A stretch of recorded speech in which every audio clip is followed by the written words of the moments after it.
안녕하세요. 오늘은 또 하나의 유튜버 동영상을 올리려고 합니다. 음, 민주당의 권리 당원으로서 여러 가지 의견을 같이 토론하고 또 생각해 볼 수 있는 것, 이런 것들을 한번 시도를 해봤는데, 사실 구글 미트를 사용을 해서 화상회의를 해보는 것에 대해서는 많은 분들이 아직 생소할 수가 있다고 생각합니다.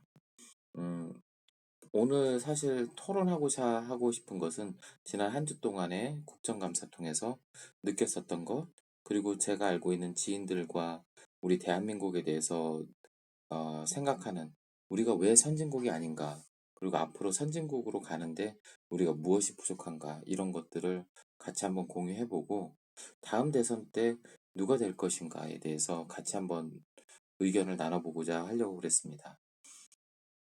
그러면 먼저 다시 돌아가서 우리가 이번 주 국정감사를 통해서 많은 언론과 그리고 뉴스를 통해서 윤석열 검찰총장에 대해서 의견을 보여주고, 또 그분이 말하는 거에 대해서 많은 사람들이 음, 되게 존칭을 많이 했어요. 윤석열 총장께서 하는데, 실제로 그분이 반박하면서 이야기하는 태도는 그렇지가 않아요. 뭐 허참이라고 하든지, 그러면은 역으로 물어봐서 윤석열이 어 오히려 국회의원 선출직에 대해서 그러면 당신도 의심하는 거 아닙니까? 라는 취지로 이야기하는 반박성글. 이게 어떻게 보면은 다른 국정감사를 받았던 그 직책이 있는 공무원들이 하지 않은 행위를 윤석열 총장은 거침없이 보였습니다. 그래서 이분이 생각하는 것들에 대해서 과연 민주주의를 수호할 수 있는 사람이냐라는 근본적인 의심이 됩니다. 또 어떻게 보면은 1년 반 전에 문재인 대통령이 선택했었을 때 선택에서의 문제점이 있지 않았는가? 즉, 내가 만약에 문재인 대통령이라면 윤석열 검찰총장에 대해서 선택했었을 때 중앙지검장 통해서 했었던 업무 성과를 한번 볼 겁니다.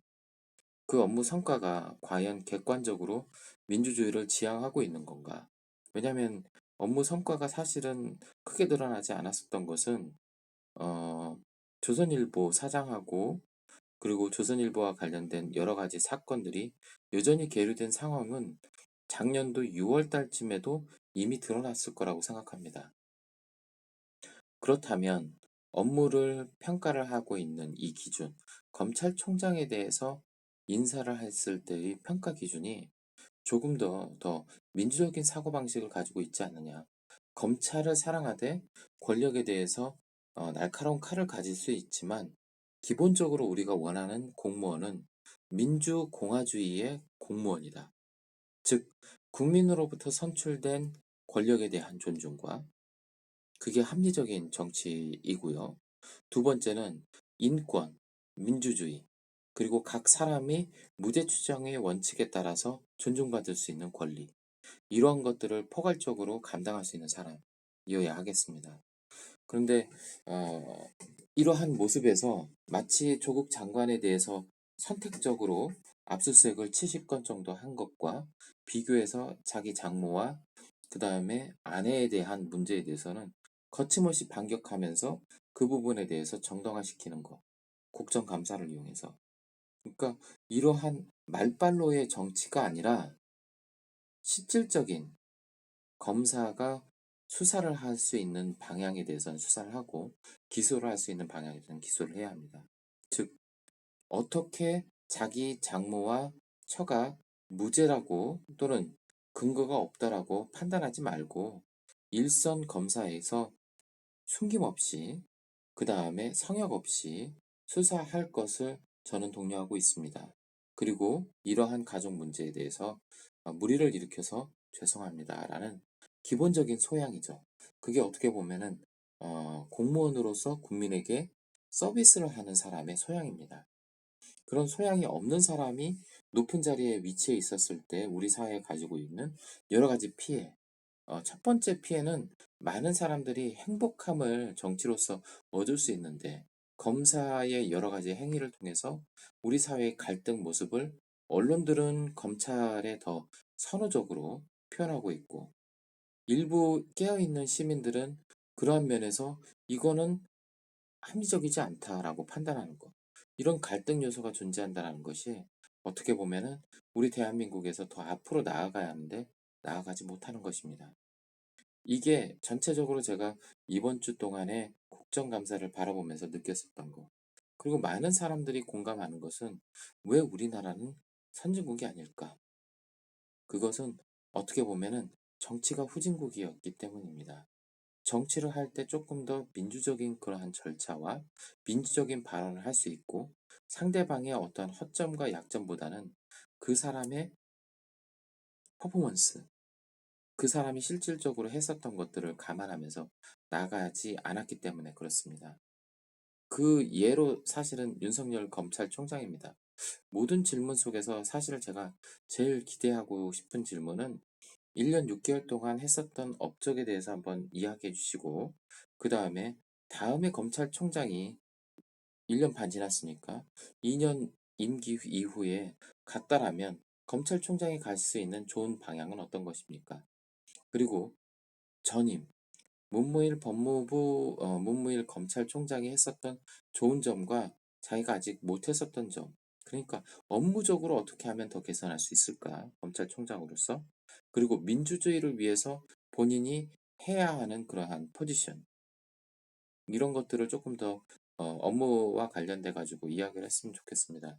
사실은 업무보다는 그 사람의 청렴성이나 그 사람이 가지고 있는 여러 가지 그 재판 진행에서의 도덕적 문제점, 그리고 법률적인 시비가 될 수 있는 문제점, 라임 옵티머스 사건 관련해서 어떻게 보면은 자기 본연의 업무를 충실하지 않았거나 그게 고의적이었다라면 정말 심각한 부정부패가 될 수 있었던 것. 그리고 내부 규율에 대해서도 존중하지 않았었던 그러한 반부패 심사에게 통화 내역 관련해 가지고는 알려줬어야 하는데 그러지 않았다는 것. 이런 것들은 어떻게 보면은 자기도 규율을 만들고 지키고 그래야 하는데 그러지 않았다는 거. 그리고 그러한 규율 자체가 왜 검찰총장의 그러한 내부 지침이 되어야 하는지, 그거는 윗선에서 관장하는 법무부 장관이 해야 하는 것이 아닌가. 그게 법에도 맞고, 그리고 그러한 불합리한 것들은 바로 시정되어야 하지 않을까 합니다. 이제 두 번째 토픽으로 넘어가서 대선을 한번 생각해 봅시다. 음, 우리는 정말 운이 좋아요. 대한민국에서는 좋은 사람이 많은 것 같아요. 그 중에서 지금 어, 양강 체제로 가고 있는 이낙연 후보나 또는 이재명 후보는 다른 나라 사람들이 생각했을 때 가장 부러워할 만한 훌륭한 대통령감이다 라고 생각합니다. 왜 그럴까요? 우리는 우리 자신을 조금 과소평가하는 것이 있는데, 이낙연 국무총리, 전 국무총리의 인생을 보면은 전남도지사의 경험, 지방에서의 경험, 그리고 중앙정부에서 국무총리로서 총괄했었던 경험, 그리고 대통령을 대신해서 일본에 방문했었던 그러한 외교적인 경험, 그리고 또 국회에서 여당 대표로서의 그러한 직책을 수행하는 경험, 국회의원으로서의 경험, 그리고 기자로서의 경험, 그리고 우리가 가장 인상 깊게 생각했었던 것은 국정감사 동안의 국무총리로서의 답변이 매끄러웠다는 것. 즉, 품위를 유지했었다는 것. 우리가 생각하는 민주주의에 대해서, 이낙연 국무총리 또는 전 국무총리 또는 이낙연 어, 더불어민주당 당대표가 만약에 대통령이 된다라면 아마 우리가 내세울 수 있는 가장 좋은 그런 가치는 이거라고 생각합니다. 어떤 가치? 고품격 민주주의. 우리가 생각했을 때 저급한 언어가 아니라 정말 와 닿을 수 있는, 모든 사람이 쉽게 이해할 수 있으면서도 어? 이거 굉장히 고급스러워. 그러한 민주주의를 이끌 수 있는 사람, 이낙연 대통령 후보가 되지 않을까 생각합니다. 두 번째로 이재명 경기도지사, 현 경기도지사이자 대통령 후보감에 대해서 이야기하고 싶습니다.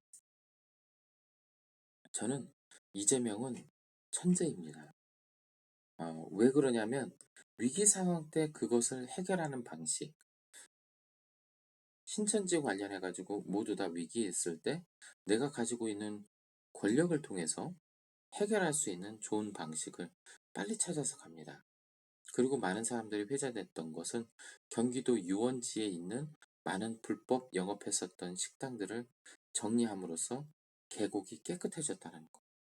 모든 사람들이 불법임을 알면서도 해결할 수 있는 의지나 또는 실천력이 부족할 때 천재는 그것을 해결할 수 있게끔 보였습니다.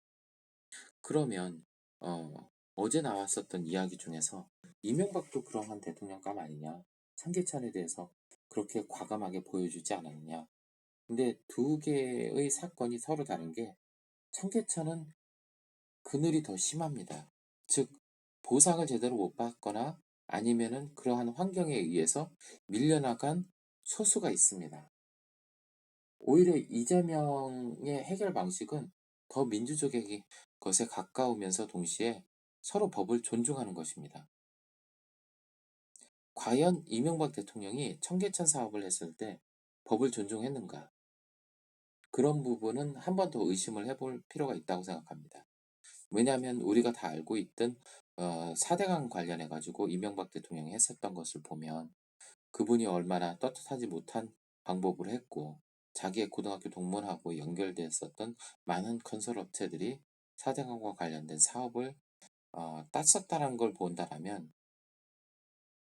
지금 우리가 과연 대통령이라는 그런 직책을 수행했었을 때의 도덕적인 완벽성에 본다라면 아마 우리가 더 나은 미래 사회를 위해서는 이명박 대통령을 통해서 우리가 알았던 거짓말하면 대통령 안 된다라는 그러한 사회적인 기본 동의가 형성이 되어야 한다고 생각합니다.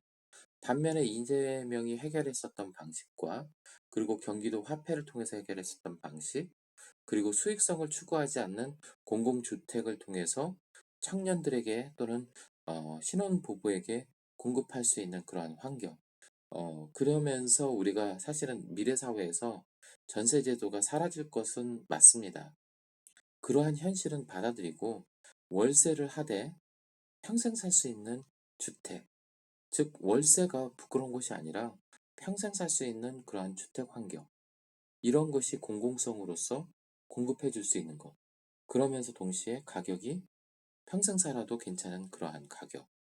편의시설, 그리고 공원이 가깝다라는가 이런 것들이 이 경기도 주위에서 이루어진다라면 사실 우리는 객관적으로 보면 서울 수도권 일부를 제외하고는 이제 더 이상 집값이 더 오를 수 있는 가능성이 적다라면 주택도 공공성이 있어야 한다고 생각합니다.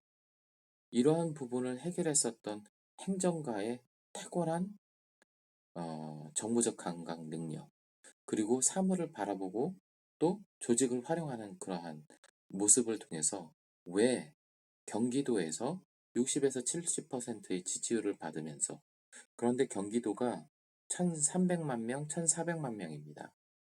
거기에서 60%의 지지를 받았어도 거의 800만 명 정도의 그러한 지지를 받는 것입니다. 그럼 800만 명의 엄청난 지지를 받고 있다라는 것은 대선에서도 그만큼 유리하지 않을까 생각합니다. 그런데 그러한 두 후보가 어디 있냐면 바로 더불어민주당에서 우리가 치러야 하는 내년도 초쯤 또는 중간쯤 됐을 때 대선 후보를 더불어민주당에서 냈을 때 이렇게 좋은 후보가 있다라는 것입니다. 따라서 한 주간 바라보면서 힘든 것도 있지만 우리 대한민국에는 희망이 있다. 그리고 더 나은 민주주의를 우리가 꽃피울 수 있다라는 것을 우리가 가지면서 느끼면서 같이 공유했으면 합니다. 감사합니다.